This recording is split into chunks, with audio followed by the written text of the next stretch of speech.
Aujourd'hui, on va voir pourquoi utiliser des prises larges sur les exercices dorsaux, ça va pas forcément aider à prendre en largeur du dos et quelle va être la bonne approche pour développer cette largeur.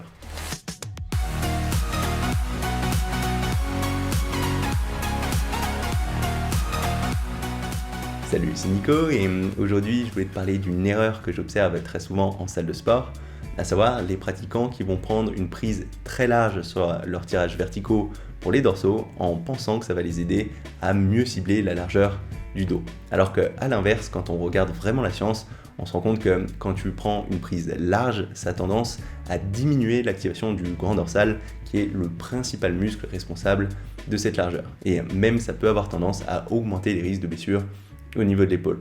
Et en fait, quand on regarde la forme de ce grand dorsal et ses points d'insertion, c'est assez logique parce que pour venir complètement le contracter, il faudra être capable de rapprocher tes coudes suffisamment de tes hanches.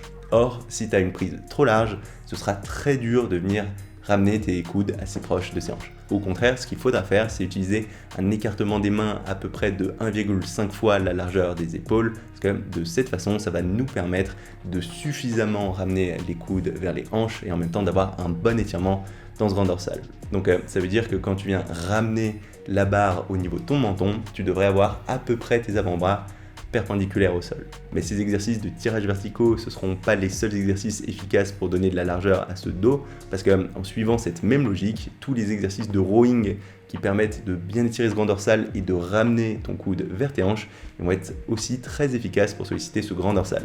Et en particulier avec des prises supination ou neutres qui permettent de ramener ce coude proche de ses hanches. Après, ce sera aussi possible d'engager cette largeur du dos avec des prises pronation, mais vu qu'avec cette prise, les coudes ils seront plus vers l'extérieur, ce sera un petit peu moins facile et il faudra faire attention à avoir une barre qui vient bien vers les hanches plutôt que vers les épaules, vers le torse. Donc il n'y a pas du tout besoin d'avoir une prise large pour recruter la largeur du dos. Même en général, c'est conseillé d'avoir une prise moyenne de 1,5 fois la largeur de tes épaules. Et tous les exercices de rowing, en particulier les rowing supination et les rowing en prise neutre, ils seront particulièrement efficaces pour travailler cette largeur. Et pour t'aider à mettre en place tout ça, je t'ai préparé un petit PDF avec des exemples de séances dos que j'utilise, avec ces tirages verticaux et ces exercices de rowing. Et comme d'habitude, ce PDF il est accessible à toutes les personnes abonnées à ma newsletter.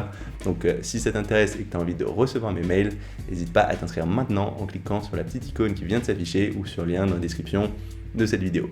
C'est tout pour aujourd'hui et on se retrouve très rapidement. Salut!